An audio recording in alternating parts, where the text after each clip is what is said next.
It's pretty creepy. I know. Cool. Hey guys. So I'm Nick. I pretty much introduced myself to most of you guys, but I'm the guy generally organizes most of the meetups. Tyler helps out a bit, so there's Tyler back there. You'll get emails from me pretty much once a month. Speaking of emails from me, we don't have next month's or any upcoming meetups planned. We will. I mean, we'll certainly have a May meetup and a June meetup. But if anybody has, I've gotten a couple ideas already. But if anybody has any more ideas for a meetup, or if anybody wants to give a talk about how you're using Cassandra or sample demo applications you've written or anything, just let me know. Shoot me an email. Somebody emailed me and asked me to mention there's a deadline for a hackathon coming up here at Capital Factory. Deadline's tomorrow. I posted the information in the discussions page of the meetup. So if you just go there, you can get the link to it and all that stuff. It's like $10,000 cash prize or something. If anybody has the free time to do that, I don't. Besides that, please finish off the pizza. Brand new t-shirts in the back. Everybody here should have these t-shirts, so grab t-shirts and stickers. Yeah, so tonight we're going to hear from Fahd at Bazaarvoice. He's given a talk, actually, it's probably over a year ago at this point, but he gave a talk More than that, 2 years ago on EmoDB, and he's going to be talking more high level about the kind of stuff they do. So take it away, Fahd. Thank you.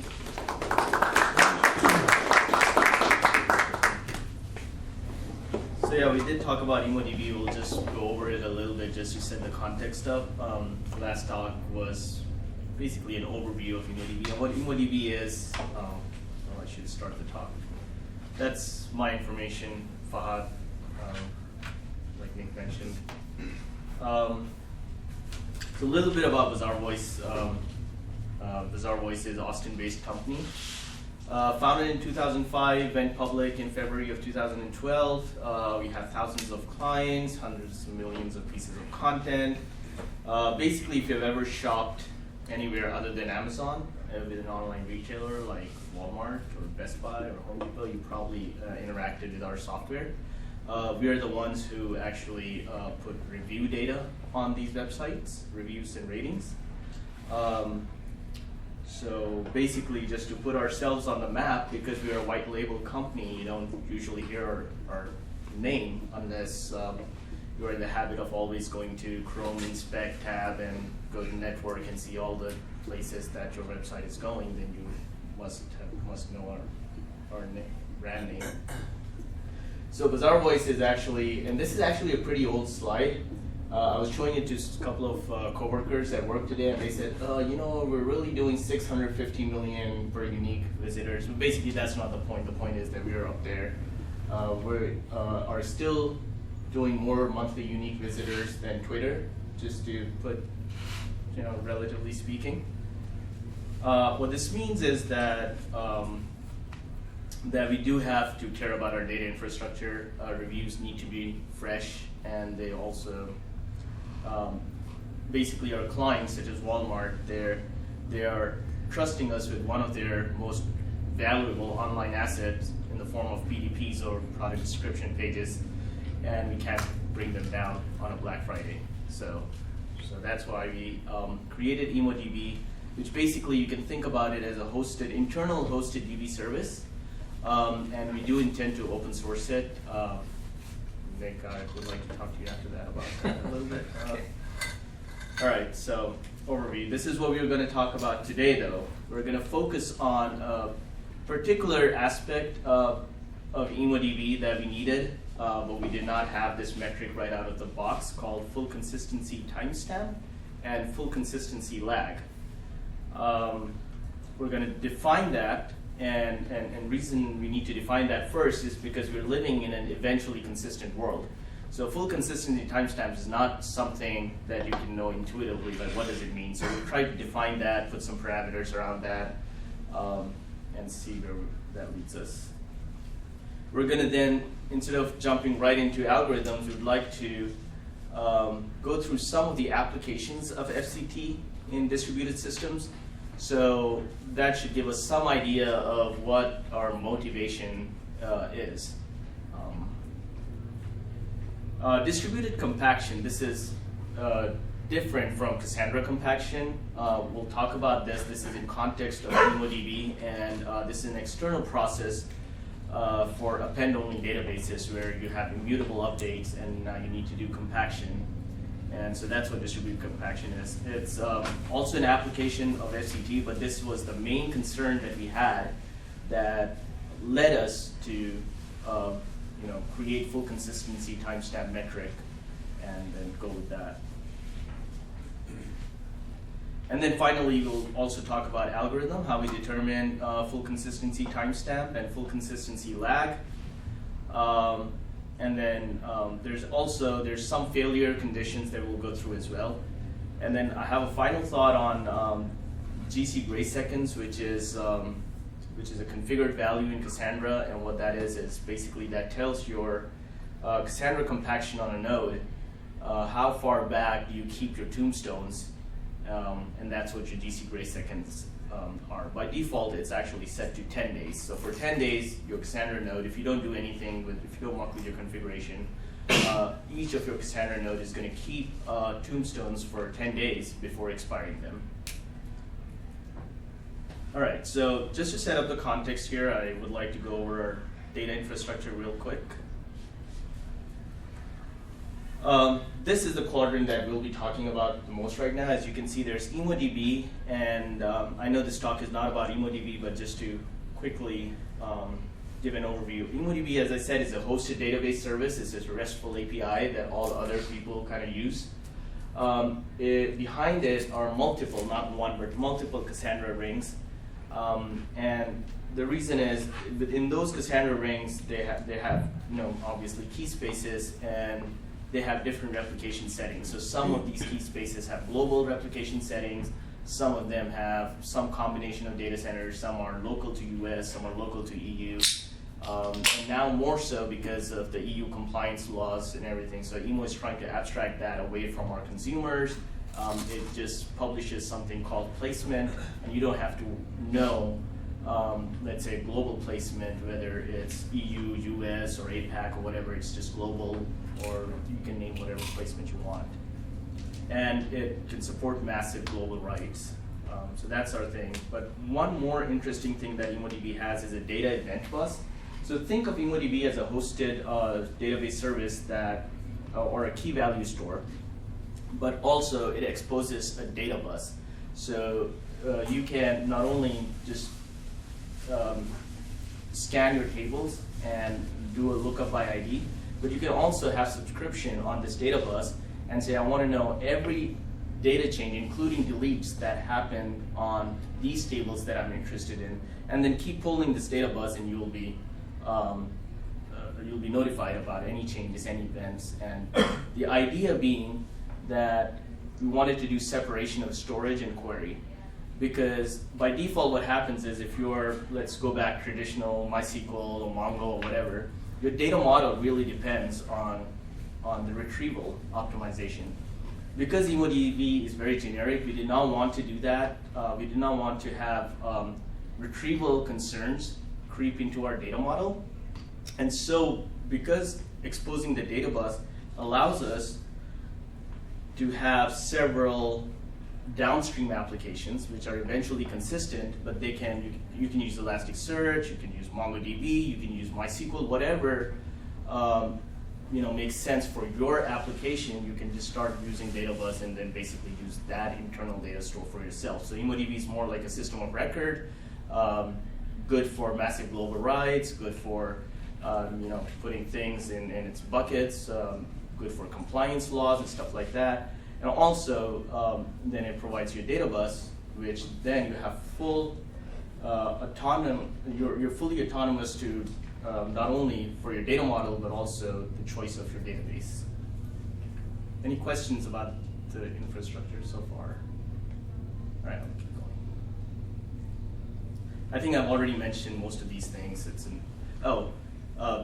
Just to make sure that we understand this. So it is a key value store, and it's an append-only key value store, which is it has immutable updates. So you don't modify anything when you're writing to rows. Rows are simply composed of deltas.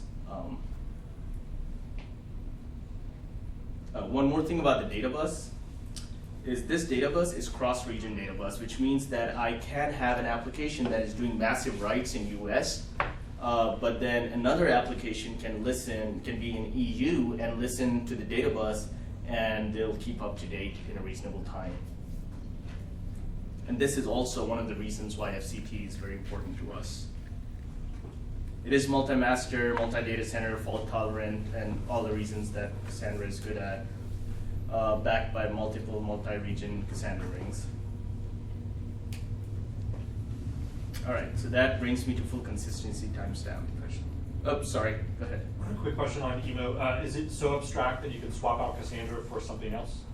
For this data store? Or? No. Okay. Because we need specific things from Cassandra, and to this day, some of those particular things, we don't find it in any other database. Huh.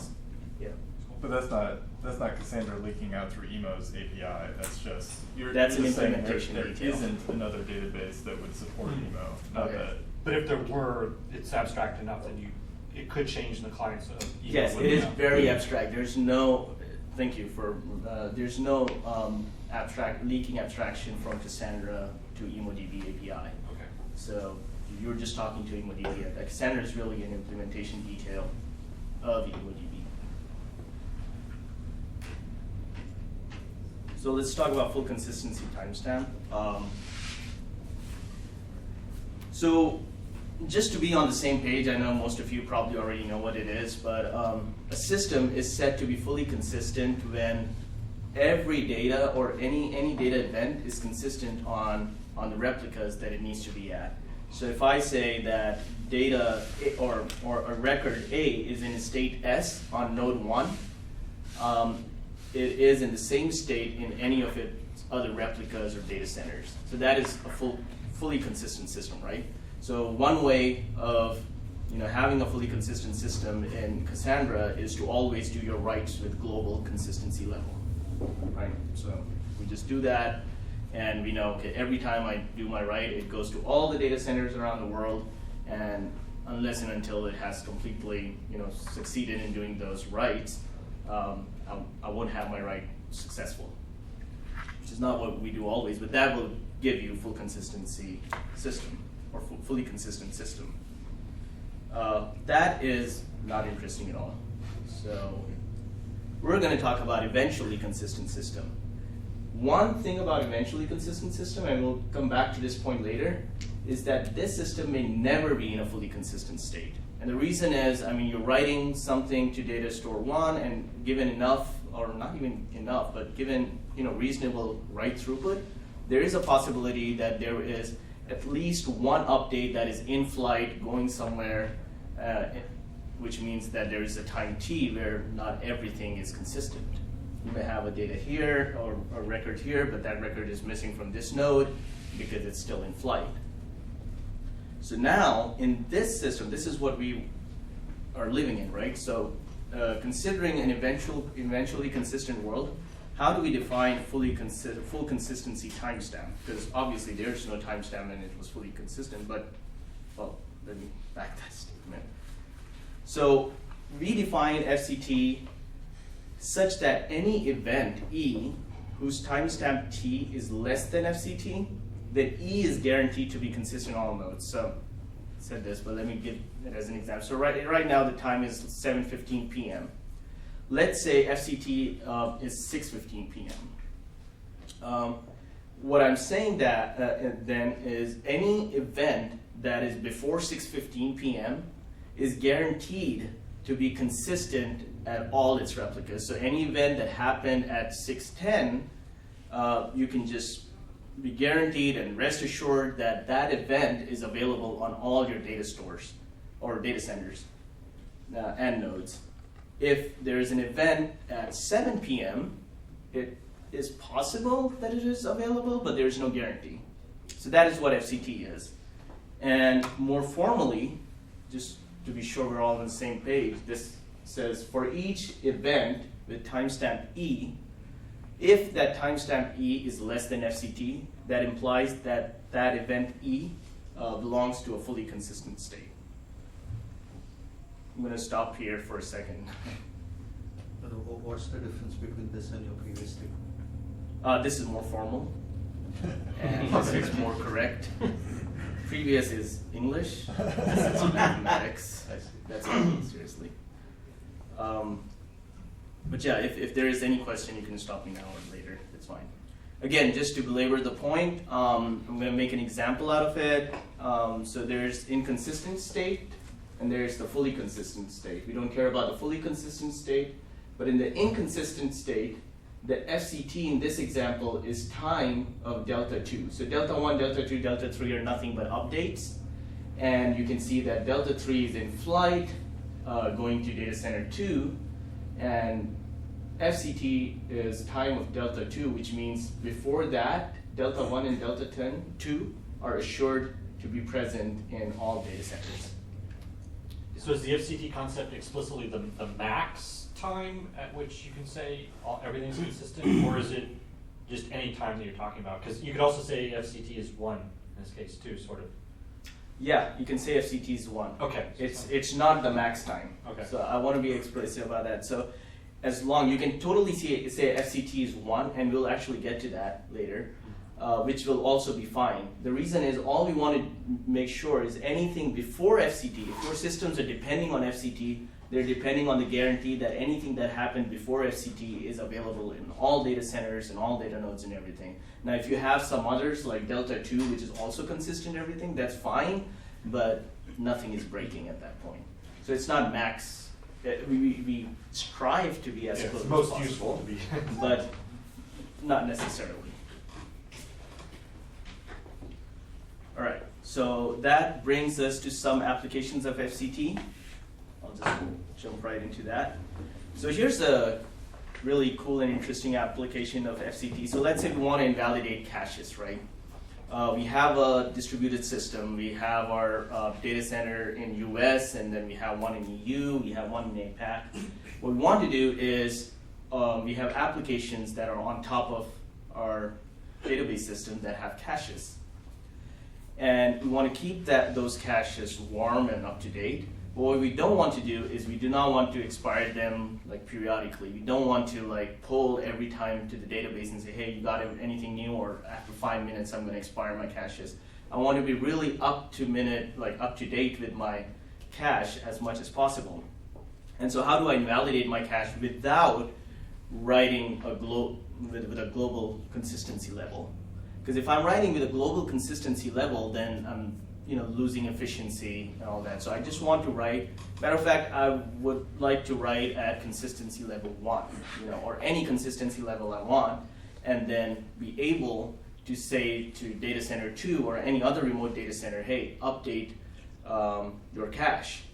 The challenge there is that I can independently tell data center 2 to update their cache, but then there's a race condition in there, because my change may not have replicated to data center 2 by the time I tell them to update their cache, and they can go ahead and validate their cache right away, but they didn't see my update, and my update arrived later, and now the cache is basically stale. So that's one reason where FCT can be very helpful. Matter of fact, we actually use it that way. The process is you send an invalidate call to data center 2.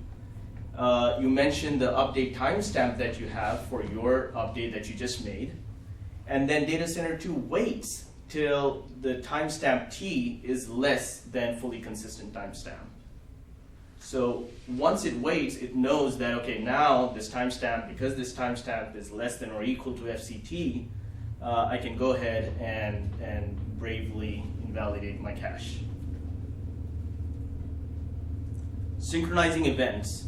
This is just a superset of what we just spoke, or we just talked about, and basically, if you want to synchronize events across data center, again, without writing with a global consistency level, FCT is really helpful for that. So for example, if process P1 writes to data center 1 changing the value of some attribute, and process P2 kind of depends on that value, and it can only act upon it if and only if all the data centers are updated.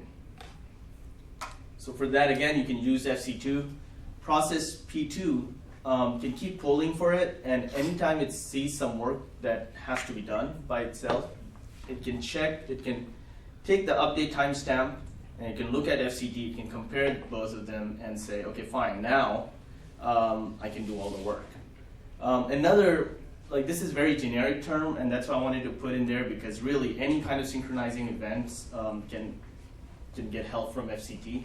But a much better or a much more concrete example would be if, let's say, you want to take a dump of all your database, and you don't want to like go to each data center, right? So if you have a global Cassandra ring that spans 3 data centers, instead of going to each one of them to get a point-in-time snapshot, you can get a point-in-time snapshot from just one data center, as long as you know that your point-in-time snapshot is FCT, because now you know that it's replicated everywhere. This is probably one of those things, monitoring the real-time staleness, that we just did it because we could, right? And this has become one of the most vital metrics, sign of healthy cluster for us, that does not come right out of the box. So this basically means at any given time you need to know exactly how stale our real-time data is. So this is basically our chart, and what we do here is we plot full consistency lag, which is basically T minus FCT. So taking my previous example, if it's 7 p.m. right now and my FCT is 6 p.m., my full consistency lag is 1 hour. So in this case, you can see it's in seconds, and mostly our FCT is at 300 seconds, which is 5 minutes. That doesn't mean that it is, again, back to your question, that doesn't mean our FCT is 5 minutes. It actually, our FCL is 5 minutes. It actually is really, honestly, like in milliseconds. But that just means that we update our FCT every 5 minutes, because we don't have any use case to go below that. You may update it every minute, and then it should be there, right there. So in other words, when you have a Cassandra cluster, especially a global Cassandra cluster, you can find out, if your nodes are down, if they're up. You can see all those things. You can even plot maybe how many hints you have and stuff like that. But you don't know. This kind of tells me all the hints that are being generated by my cluster is definitely being taken care of within 5 minutes, which means it's really healthy. I went through all these cases. Before I jump into distributed compaction, because that takes us to another detour, I would like to just pause if there was any questions. Right. Oh. Yeah. So you mentioned something about waiting in there. There are several cases where you wait until. Yes. Is that lag problematic at all? Because you could have been doing some work, but you didn't do the work? No, because it can be problematic only if the worst case scenario of 5 minutes is just too much for you, in which case you can always go down. But this is the case where you don't want to be inconsistent with your data. So you are, for example, invalidating caches or synchronizing events. Those are the kind of things you will actually be doing the wrong thing if you're not sure that this has replicated or not. So in that case, this is one of those cases where correctness is important to you. And so by tracking lag, you can know how badly you're waiting. And Exactly. And then So basically, if my lag is really climbing, which means there may be a network failure between EU and US, I know for a fact that certain things are not happening. Those caches are invalidated and they're going off of the wrong. A lot of things are going on just by looking at that. That brings me to distributed compaction again. It's not Cassandra compaction, it's something that EmoDB does. So I mentioned that that's how EmoDB rows are composed. Basically think of that as a Cassandra row, where row is the row ID, and then for columns, our column names are HuYBE UIDs, and each column has has a text or a JSON document or a partial delta of a JSON document. What happens is when we write to it, writes just append deltas to the rows, and readers will resolve that delta upon read. So your writes are really fast because they're immutable, So they never they're non-blocking, they'll just go ahead and put that in there, and they have time HuYBE as their column names, so it will always be sorted, so you'll always have last right wins kind of situation. And it's the reads that take the hit, where when you read a row out, you're gonna read all those deltas, and then you're gonna merge them and compose them into one single JSON document and spit it out. One thing, as you may have noticed, is if these number of deltas, if they keep growing, your reads can become really expensive. And so we do need compaction. So to reduce read latency, we do need compaction. Compaction should happen as frequently as possible and without data loss. So can someone think how data loss can happen if I compact? Because I told you this is immutable delta, right? So I should be able to just delete every now and then, just delete all the delta, merge the document, and then replace it with one delta. But I'm telling you that will result in data loss. Yeah. I mean, it could be a race condition with an incoming write if you did your delete in an unsafe way. Exactly. Yeah, that's totally right. So let's say this is delta n, this is delta, or this is delta 10, this is delta. Somebody wrote delta 9 in EU, and so it's in flight while you went ahead and you just compacted everything and say I've got everything up till delta 10, and delta 9 comes along and you just basically you have to throw it away because you can't do anything with delta 9 because in order to do anything with delta 9 you need delta 8 and delta 7, so you basically throw it away and you just had data loss. So, for that to happen, exactly, that was my third bullet. An older delta is in flight. So basically, when you use FCT, the idea is you don't compact the entire row. You just do partial compaction, and you only compact the deltas that are behind FCT. Because your deltas are, keyed off of time HuYBE, and you know that your FCT is, guaranteeing you that anything before this is completely replicated, so you can allow yourself to go ahead and just, compact it as soon as possible. And that really helped us out a lot because although in such a system we do not it's not the best for really high update frequency, but there are use cases where you need to update maybe 10 times a minute. And if we just rely on arbitrary, we'll just compact it in 10 days, that just doesn't cut it. And so this really helped us out a lot. So our compactions happen every 5 minutes, like I just told you, and that's more than enough now. But if we have a use case in future where you want to compact every minute, it's not very hard to do that either.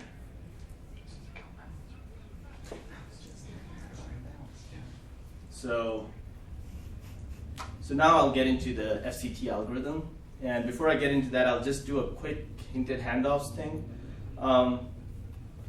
I'm just going to go over really quick about just introducing hinted handoff, but please stop me if not, because this is important if anything about hints is not clear.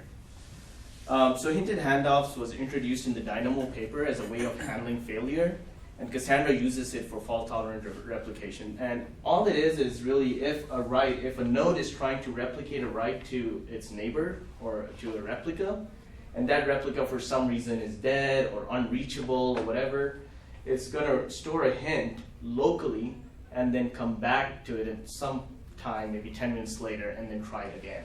We call them hints or hinted handoffs. So the algorithm is pretty simple, but interesting parts in the details. So the algorithm is that you find the oldest hint that is found in your entire ring. Because you know that if it is the oldest hint, any new hints that are dropped will always be newer than the oldest hint. So if you know the oldest hint and you know the RPC timeout is basically the time that your Cassandra node is going to wait until it decides that the peer is dead. So that kind of takes account into updates that are in flight and that may potentially result in a hint. So you take oldest hint found in the entire ring and subtract RPC timeout from that, and that's your FCT. And I haven't gone into it. We'll go into how to find the oldest hint, but is that pretty clear? You're dropping hints all the time. you find your oldest hint, and you know my oldest hint was dropped at and still there was like an hour ago, and so like 6 p.m. or whatever, and so my FCT is 6 minus 10 seconds, 6 p.m. minus 10 seconds, so whatever that is my FCT. And FCL is just full consistency lag, which is current time minus FCT. So here's how we find the oldest ring. Let's take a quick look at the system hints table. By the way, this is valid as of pre 3.0, right? I think 3.0 does not have, or it has like a flat file for hints. Yeah. Correct. Can you Okay. still scan it with the SQL No. All right, so this is as of 2.2.4. If you look at hints, these are the two main things that you should look at, that are the key takeaways. So target ID, your row ID is basically your host IDs, and hint ID, which is a time UID. So number one thing to notice is their hint ID is time UID, and hint ID is also clustering key, which means that the way Cassandra, at least till 2.0, save hints is basically as a FIFO queue. And which also helps us a lot, because which means that finding the minimum hint ID is really, really quick, which I think we need to find a different way in Cassandra 3.0, but for now, it's like really quick and awesome, because all you're saying is select min hint ID, which for Cassandra, it's a very easy job to do, because the clustering key is hint ID, and get the oldest hint from hints, and you run that simple query on all the nodes in your entire Cassandra ring. And then you find the minimum of those hints, and you find your TFF. One thing to note here is that we only update FCT if all the nodes are up. They can be dropping hints, that's fine, but they have to be up. If all the nodes are not up, one is down or something, then we abort FCT calculation. And one thing I think Nick brought it to my attention last time, that there's a study where it says like at a certain point there's a threshold where after that, like I don't know what it is, 200 nodes or whatever it is, but after that there's always one node that is down. And there are things that we thought about that, if you know what the FCT time or the oldest hint was on that node, then that is not going to change. You can still use that as an oldest hint and keep on going, but that is out of scope. All right. So there are some failure cases, which I just want to point out, because it's not a failure for us for now, but it's something that needs to be called out. So what happens if a node is down? Basically, as I mentioned, a prerequisite of FCT is, all the nodes have to be up. But even if a node is down, all it does is FCT is not updated, and that chart that I showed you about FCL will just keep climbing, which will tell you, okay, if something is wrong, you may have alerts on that chart, and just bring it up. Once you bring a dead node up, it will come back up, and then it will just start as normal. As I said, it's still, by definition, that is why I've never said that you were asking about the max or the minimum. You are still guaranteed that whatever your FCT, anything before that is still guaranteed to be consistent, and you want to stick to that. Network failure is just a different variant of what node down I was talking about. So basically, in an event of a network outage, FCT just stands still, nobody's updating FCT, and your FCL just keeps climbing. This is something that is interesting in two ways, because this is an actual failure that can happen if a node is down for longer than the hints storage window. So in other words, whenever there's also a configuration in Cassandra that I'm going to hold my hints for only so long. I do not know what the default for that is. It's like 2 hours. I think it's like 3 days. Yeah, exactly. It's in But days. it stops writing new hints after like 3 hours of a node going down. Yeah, okay. Yeah, and then it's like certain days before it will just expire. Like I'm not going to even worry about it anymore. If that happens, yes, it is true that then what FCT is going to happen is going to do is that all the nodes are up and old hints are expired, and let's say the new hints went just fine, then it's going to say, yeah, everything is fully consistent, but it's not. But here's why it's still good, because you mitigate this risk by alerting at some point. We alert ourselves at 10 or 8 hours or something. When this bump that you see there, if it goes anywhere above 7 hours, that's when PagerDuty is going to alert our phones or whatever, and we look at it and see, okay, let's see what's going on. Again, going back to how important, like vital this metric is for us, is that is not just telling us number of hints, because number of hints may be fine, may not be fine, you don't know.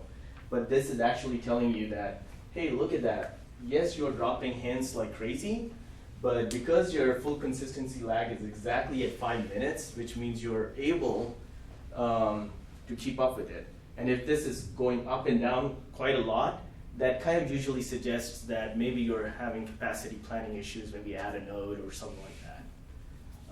Or just vertically scale or horizontally scale, whatever you gotta do, you have to do that. If you guys take nothing, of all the FCT, I would say look at this graph, and this is really awesome because, yes, we update our FCT every 5 minutes, but if you are really, if you want, you can just have FCT update in a matter of seconds.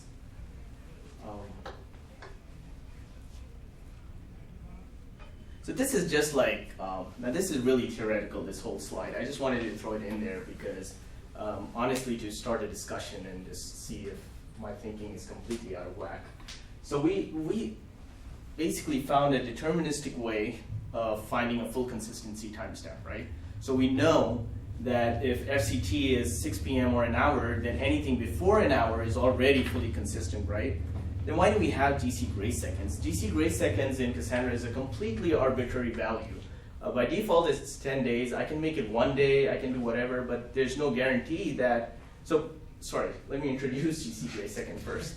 What it says basically is that if I have a tombstone, which is older than GC Graysecond, older than 10 days, then I'm not going to worry about it. I'm going to just throw it away. Which means that you still run into risk of resurrecting those deleted tombstones. By setting it to 10 days, okay, fine, that kind of mitigates some risk, but it's still an arbitrary value. Plus, not only that, 10 days is too long. I had this problem in one of our clusters where we were collecting so many tombstones that we really didn't need because our FCT was doing fine, and it's still, you're being inefficient because you have to read through all those tombstones to get your, row. If you set it too short, then you're going to lose your deletes. So my thinking is, and in theory, you should be able to get rid of GC Grayseconds, or at the very least, be able to put an auto field to GC Grayseconds, maybe have an upper bound of 10 days or something. And what auto is going to do is it's going to make GC Graysecond really dynamic. So it will calculate FCT for you, and if the FCT is 5 minutes ago, then any tombstones that are before 5 minutes, it's just going to go ahead and delete them and make your system more efficient.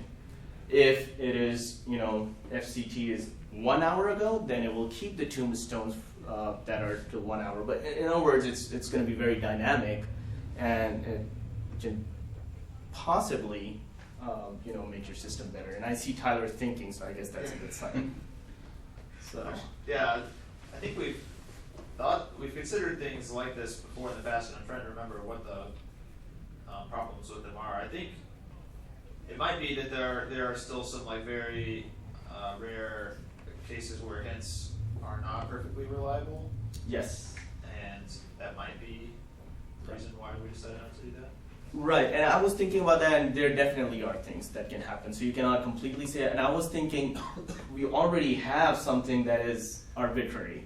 So you can always make it an improvement, and still have 10 days as, we'll just default to 10 days if things are bad or something like that. Yeah. But yeah, you're right. There are failure condition where you don't want to, Yeah, it's really interesting end of Wait, so, yeah. Go ahead. do production systems always have two? Sorry, not tombstones, but the hints. Yeah.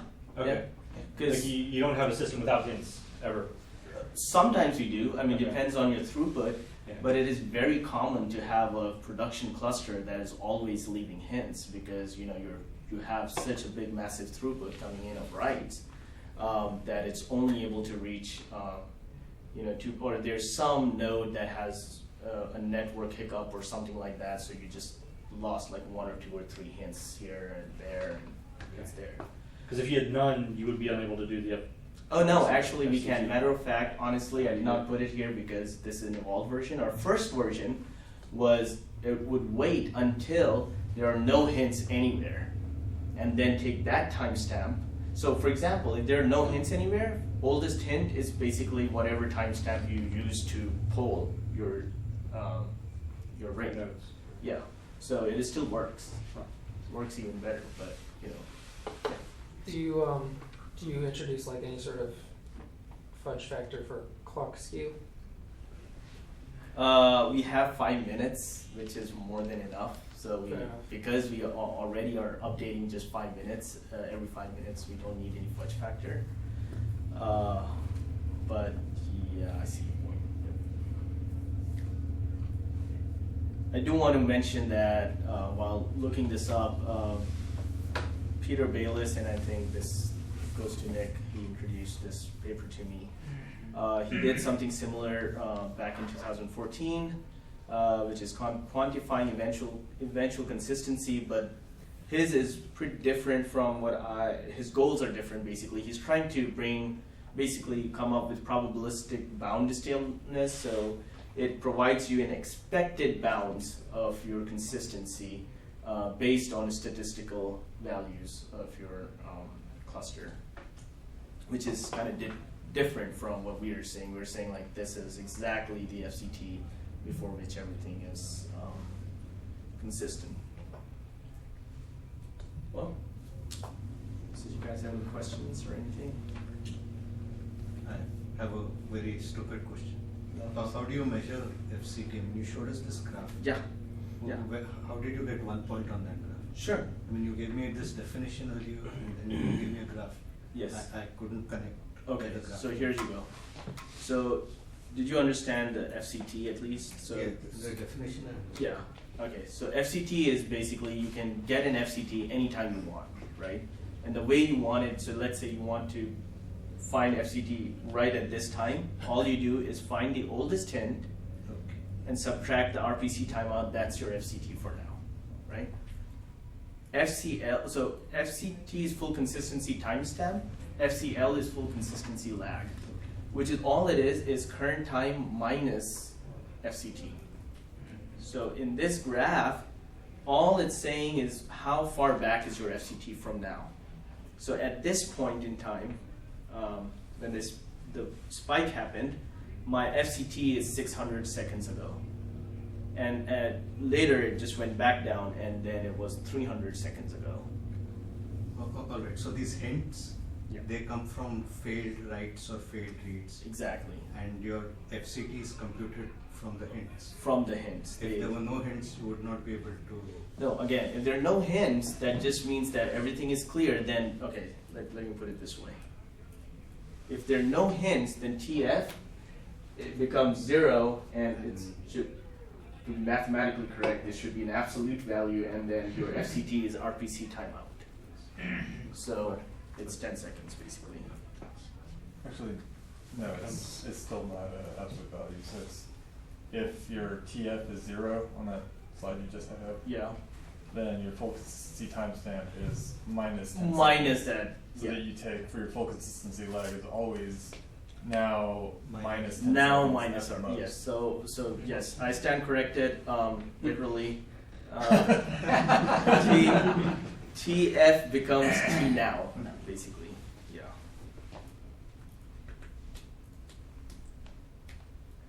Actually, do you mind if I ask a question?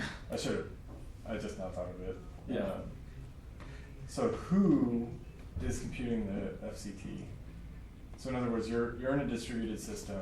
Right. You're making you're saying that like, you know, if I want to invalidate my caches, I just consult FCT. Clearly, like any process can use FCT, but you're probably not just like everyone's always querying all the hints. So That's a one, good point. One Yeah, there- component in the system is probably computing it. There's only one process one process per data center that is computing FCT, and we put it in Zookeeper. So any other person can just, when they want to know what the FCT is, they just go and see whatever the Okay, so Zookeeper value is. you have someone computing it, and they write it into a fully consistent data store Yes. that anyone in that local data center can query. Correct.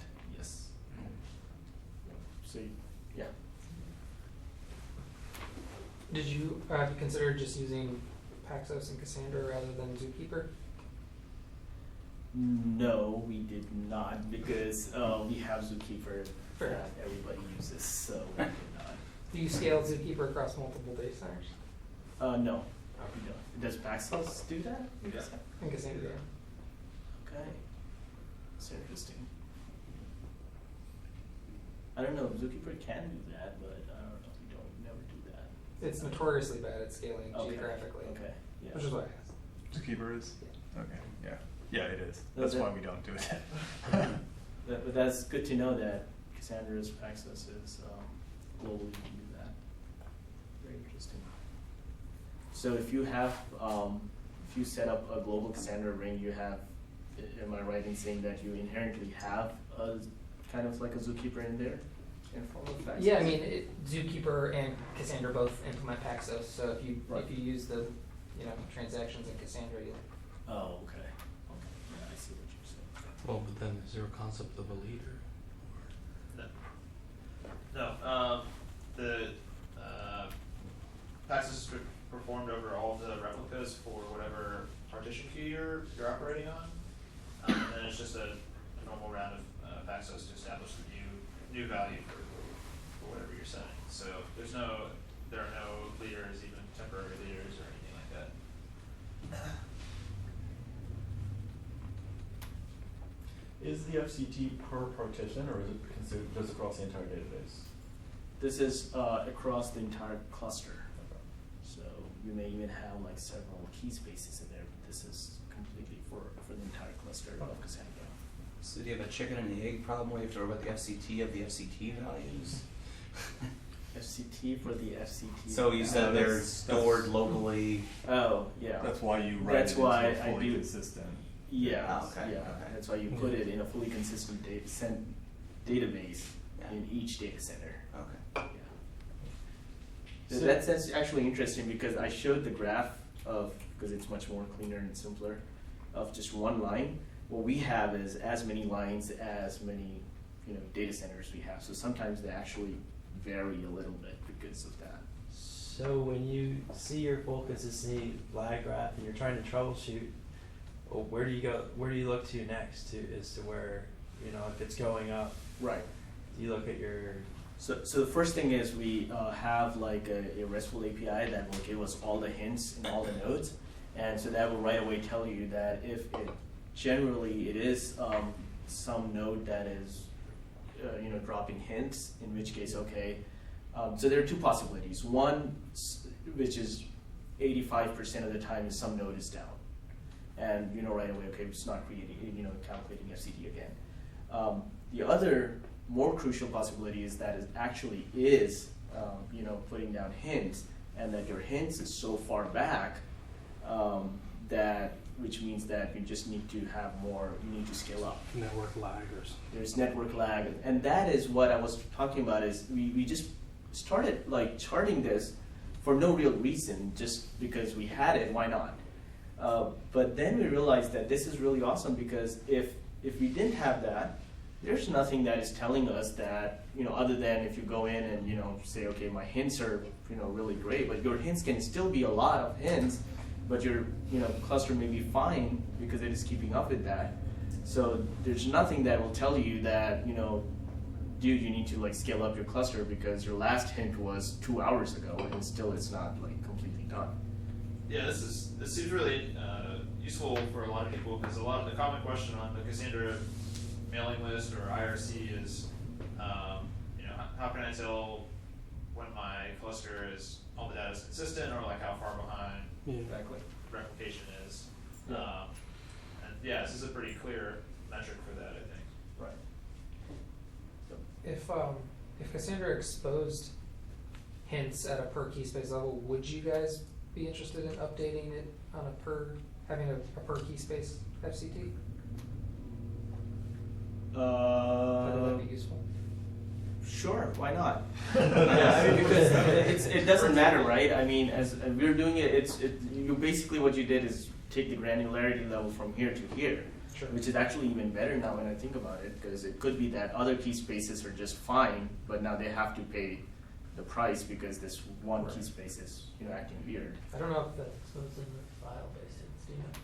I don't think so, but I think it would be really easy to do, and it could be a lot more efficient than scanning the hints table. So that's definitely what I want to talk to you guys about is in Cassandra 3.0, where it is flat file-based system for good reason. Yeah. But if you can somehow get like the oldest. Yeah, I had no idea anybody use that information. So, Please. It probably would not be very hard to implement. Yeah. Clear JMX or something like that. Yeah. We're actually using JMX before because there's count pending endpoints. And we just didn't care about the oldest hint. We just cared about if there are any hints. So then we switched to CQL.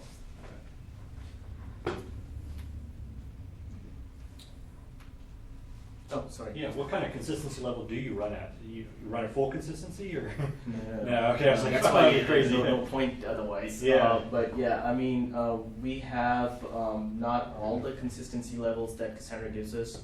We have basically, we call it a strong, weak, and non-durable, but it basically translates to local quorum. So local quorum is the max consistency level that we have in emo. Okay. We don't even do global, rights.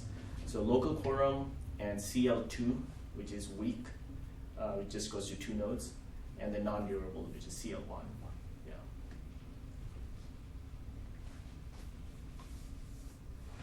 That was a curiosity question from one of the earlier slides. You had this message bus on there. What are you using for that? Do you have your own implemented, or are you using an existing one? We actually implemented ourselves, Okay. so it is a durable data bus. Again, we have a Cassandra cluster that. So you're storing the message queue in Cassandra then? Yes. So basically, I know it's an anti-pattern, so we actually have a really wide row, wide rows, because we have a limit to them before we kind of go to another slab or another row. But I mean, it's like one of those things where if you know what you're doing, it can be great. It's not like you have to. So we basically keep track of the cursor where it's at. So then we can, like, when you pull that queue, we can give you a slice where we already know what column key to what column, what range to give you. Okay. That way you're not reading over tombstones. Exactly, that way you're not reading over tombstones and stuff. Matter of fact, since we weren't talking about this, that's why I didn't put it. But we're using it in a very, I would say, innovative way, because we introduced the concept of dedupe queue, and we use Cassandra's like wide rows to actually dedupe, polling events, because our column names are byte buffers, the messages, and they automatically sort them and dedupe them for us. And that row, by the way, is like it's a 10 million column wide row, which is and after that we split it, but it's that big of a number where we can't even count it. We use hyperlog to just estimate how wide is this row, and if that tells us with some confidence that it's somewhere at 10 million range, we just split it. And it's been working fine in production for at least 4 years, 3 years. well, DDQ is for, Oh. but that too at least 2 years. At least, yeah. Yeah, it's been working pretty well. That's a pretty neat feature we've discovered. Yep. Like that other big queue providers don't offer. Yep. So if it's interesting because the queue is an anti-pattern because of the tombstones, but if you were able to adjust your GC Grayseconds Yep. according to FCT, then maybe you'd minimize your tombstones and then the queue's not so much of an anti-pattern. So this was even more. We don't even care about FCT for our queues because we put GC Grayseconds to 0. Oh, And the okay. reason for that is we keep in memory, or the application knows about the last cursor. That's why I said, I mean, that is why I think DataStax calls it an anti-pattern, because there's a lot of manual tweaking to do in order to make it work. But you would delete a whole row at a time rather than each of the elements, right? I mean, imagine you're scanning your cursor and you get to the end, you're like, okay, now I'm done with the whole row. So you get one tombstone for the whole row? Or No, Or you don't even do that? you actually keep, so in a queue you pull and then you act. So you cannot delete until either the event expired on you or your consumer actually acts for that event, and Right. then you delete. But you're acting, you keep it in a cursor where it's last act, or? No, you're actually reading everything. Okay. So there's also, Okay. yeah, I'm going into the weeds, but that's Yeah, fine. sorry. No, that's okay. When you poll for, let's say, 10 events, right? So one thread polls for 10 events. We take that and we call that claims. So the next poller that comes in should not get the same 10 events, because otherwise it's useless. Two people are working on the same thing. Mhm. And so that next poller will go back to the second 10 event. But what happens is, if this poller, the first poller, did not, come back and act his event, Yeah. those claims go back on the queue. So you're continuously doing that while you're writing events on the row as well. I guess I was imagining that if you track the last act one, you could know whenever you've exhausted the end of one row and you're moving on to the next. Yeah. So there's a concept of closed slabs and open So slabs. that's what I meant. That, like, you can close off a slab as a whole rather than having Yes. to close off individual ones. True, exactly. And so by not having to do individual ones, you get a row tombstone instead of a individual column tombstones, which is much, much more efficient than having track. I assume you use Zookeeper for the queue management, no? Zookeeper for what? For queue? For tracking the cursor of the queue. No. We actually just put it, it's in memory. And it's in memory because they're going to know entire InmoDB Yeah. because we ask them very critical questions. But basically what happened is every queue is pinned to a particular host. So we just put it in memory, and we have like a system which it works. It uses consistent hashing to know based on the name of the subscription to which host to go to.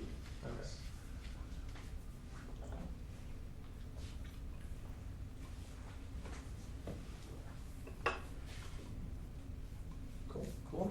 Thanks, Fahd.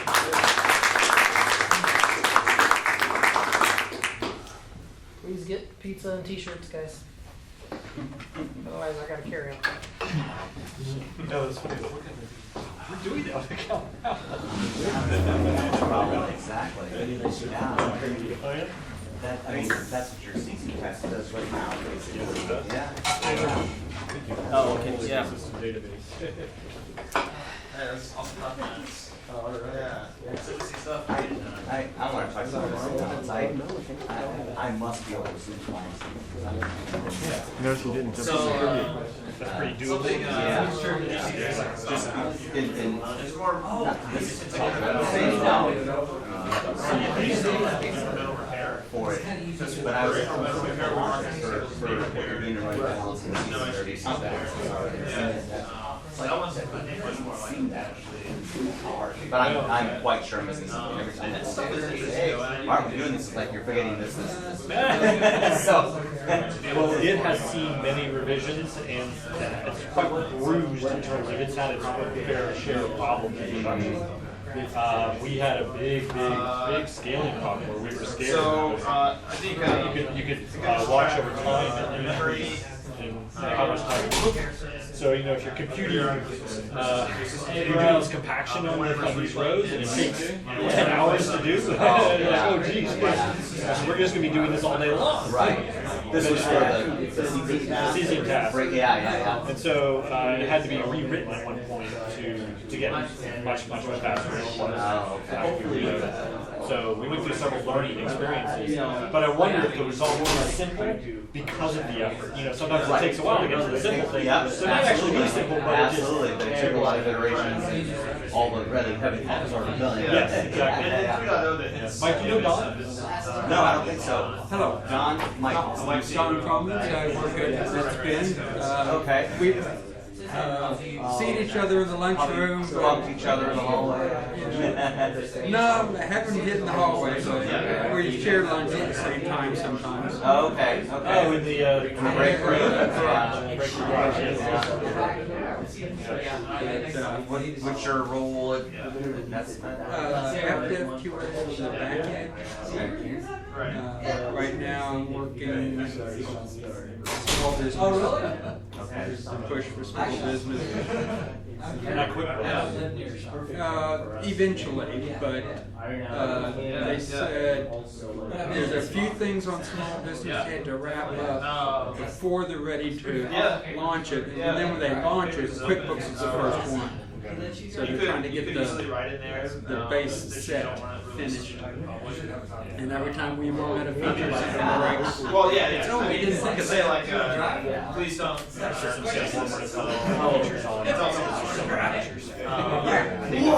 figure out intersections.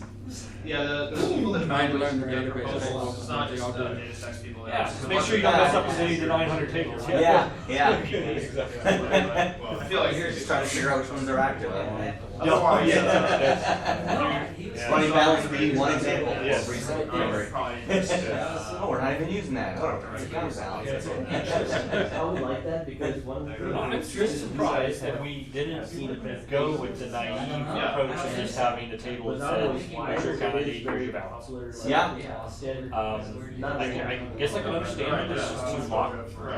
for one day. That's it. Yeah. Because you would have to read the balance, log in, read the balance, then update it, but we have to lock anyway. Right. We're already doing it. And the thing that I really want, which we also have, is sequence number on transactions, so that we know which transaction happened before another definitively without having to look at timestamps. Oh, I thought you had that. Or that's just for the balance.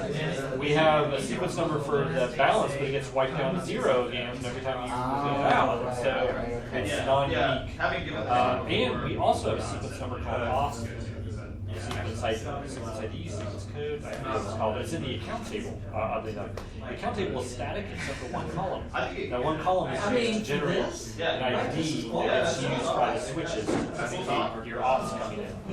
So you get an off request from a switch, we number it, we say, okay, this is op code 1. Where's that 2? And the switch says, reverse op code 3, and we know, okay, I know which one you're talking about.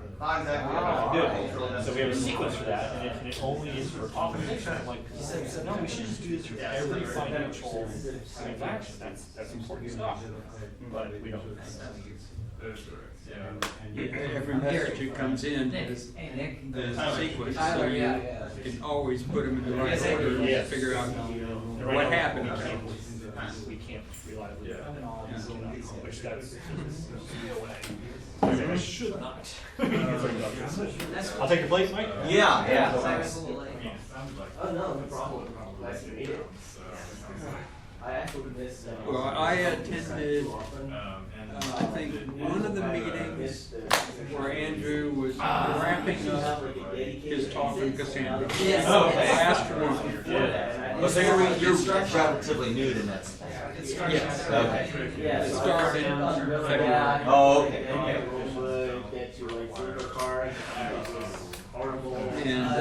yeah, it was. It's funny, if you try that out, it's probably a difficult place to step into the world of Cassandra. Yeah. Third time. It certainly is. It would have been nice to start with simple time series, kind of classic use cases. Oh, no! yeah. Actually, web action log wasn't too bad. We say that, we just had those hiccups, but that was a good place to start. You still think it was after? I do. I mean, we're still learning from it. You know, you know, you got to start somewhere, and that's it's just one table. You're at least with that table, you're just isolated to one table. Yes. You know, and it was kind of easy to parse out what the data miners. Yeah, no one's gonna foreign key into it. And Yeah, exactly. So we had actually done that. Yeah.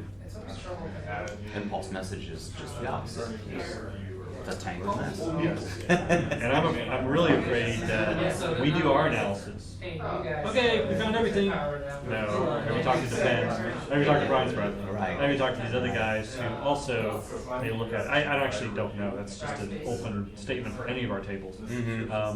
It's truly unfortunate that our API with the teams is ridiculous. Yep, that's right. It kills us every time. You can't change the database. You can't change the database. Yeah, I mean, look at web action log. Actually, Andrew's right. We'll probably never get rid of that table because there's so many ad hoc queries and so much stuff that BI teams or somebody uses. Actually, in that particular case, there's a lot of teams that use IVR guys and so much, just so many queries that are bolted around that table. And that, like you said, is What's weird is we just started a new schema called it's an integration schema. And the purpose of the integration schema is to integrate between FI and AppDev. I mean, it's like as if, like, on purpose, we've selected a database schema, some tables as our interface. And it's like, hey, when we insert into this table, you guys go do this. And it's like, okay, so we'll scan your table, and whenever we get things in there, we'll go do something. it's complicating the problem. Yeah. We're tying ourselves down immediately. Absolutely. I'm gonna head over to the trash can. Yeah. Okay. I'll be right back. You going down? Yeah, I'm going. Yeah, I got a t-shirt.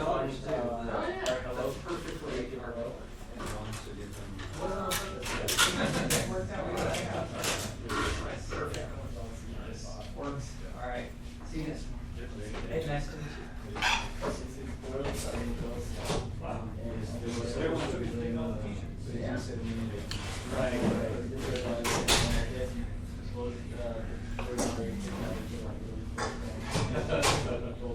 Scaling doesn't have to be shard. Is that what it said? That's a good one. Yes, the back of the t-shirt. See you next time. Alright, yeah, thanks for coming out, y'all. Larger. Oh, yeah. Actually, they look like used to stay in a street called So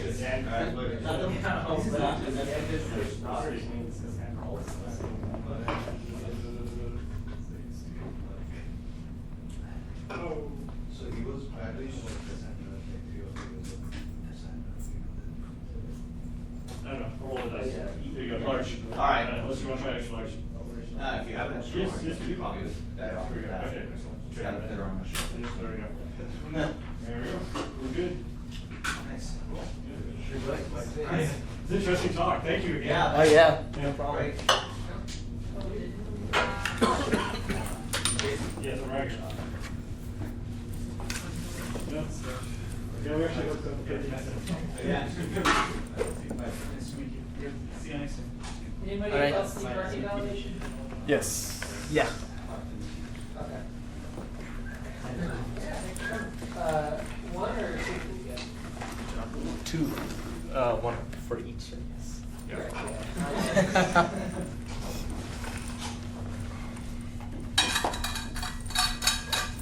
It's not.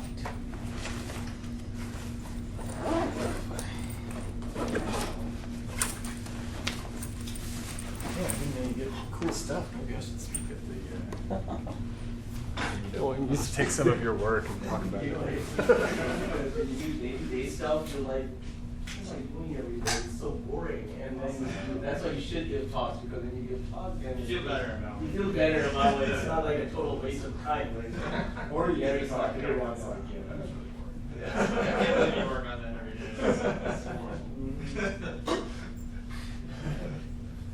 Alright, y'all. Yeah, hopefully see y'all next month too.